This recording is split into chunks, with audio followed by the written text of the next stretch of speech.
Watchers, you have today and tomorrow to enter to win Cap's Shield, so remember all you need to do is comment below telling us who your favorite Marvel villain is, like this video, subscribe to the Marvelous Wave, and then head over to Twitter and tweet us at @stupendousswave with hashtag the Marvelous Wave. Watchers, there are some interesting rumors continuing to surround Spider-Man No Way Home. We all want to know just what we're going to see, especially with many of the rumored casting choices that are tied to old Spider-Man franchises. But recently, we heard a rumor that a current cast member and fan favorite is destined to make a turn to evil. If you want it to be kept a secret until Spider-Man comes out, then here's your spoiler warning. But if you're a fan of the comics, you can probably already guess who it is. At the end of Spider-Man No Way Home, we may see Ned turn from friend to foe. In 1987, we learned that Ned Leeds donned the Hobgoblin costume when he was assassinated by the Foreigner and another who wore the costume. Light was later shed on this occurrence of why Ned was Hobgoblin in the 1997 Amazing Spider-Man comic Hobgoblin Lives. This is where we learn that the real Hobgoblin, Roderick Kingsley, captured Ned and brainwashed him to do his bidding for him for a few years. And after Kingsley had no more use of Ned, he had him killed by Jason Macendale, another wearer of the Hobgoblin costume. So far in the MCU, Ned Leeds is almost nothing like his comic book counterpart. The only similarity so far is that for a time he dated Betty Brant. In the comics, Peter was always chasing after Betty Brant, but over time lost out to Ned Leeds, and they were never really friends as much as they were acquaintances. And they didn't really get to know each other until later when they both signed on to work for the Daily Bugle, which in the middle of researching corporate corruption is when Ned Leeds fell into Hobgoblin's trap, and was then used as a Hobgoblin double brainwashed by Roderick to do his bidding. Because the differences between comic Ned and MCU Ned are vast, it leaves endless possibilities and reasons for Ned to become Hobgoblin in the MCU.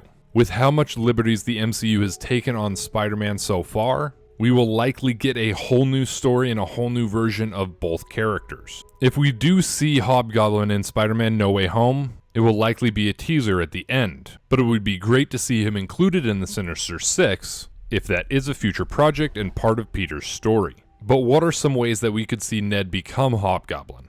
The first possibility that it will be very similar to the comics, where Ned is simply kidnapped and brainwashed to do the Hobgoblin's bidding to keep Spider-Man and the police off the real Hobgoblin's trail.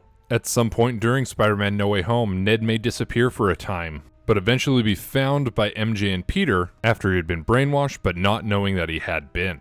And this could cause problems for them as they go throughout the rest of the story, but may not appear again until the end of the movie. Another possibility that he is the original Hobgoblin in this iteration of the character. It may be a possibility that if he ends up in some way coming in contact with Norman Osborn, whether it's played by Bryan Cranston or Willem Dafoe, that in Ned's desire to possibly be more like Peter and have superpowers himself, signs up to be tested on by Norman Osborn. And once injected with the Green Goblin serum, goes insane, causing problems for Norman and Oscorp that will eventually lead to Norman's more villain origins and creating Hobgoblin by accident. If this is the route that is taken to create Hobgoblin from Ned, I don't see it happening until a future Spider-Man story, as it will not likely fit into the one that is going to be told. Another couple theories that may be branched off of this include that if he does become Hobgoblin, perhaps there is a rift that is created between Peter and Ned in Spider-Man No Way Home, ruining their friendship and eventually leading to Ned becoming Hobgoblin. But either way, I would love to see this come about eventually, whether it happens sooner or later. And I'm not the only one, as Jacob Batalon, who plays Ned Leeds in the MCU, has also shown interest in wanting to play Hobgoblin. He said, "To be completely honest, yes, I would love to. I would love to do that. That just sounds like such a fun process as an actor to go through. But at the same time, Ned is just a really sweet guy. I definitely don't see that in him. But you know, I am definitely not saying I couldn't do it. I could definitely do my best villain. I'd love to." It would definitely be a 180 turnaround for the character, making it seem that the brainwashing option would work best, especially because Ned and Peter are such great friends. And it would honestly be terrible to see that broken up. But at the same time, it would be interesting to see Jacob Batalon pull this off. This quote is from a little while ago, so the possibility of it showing up in Spider-Man No Way Home is there. Especially because Batalon also teased that his future in the Spider-Man movies could be extensive. Because he also said, "I hope they're going to want me to stay on and be part of the Sinister Six. That is just my theory."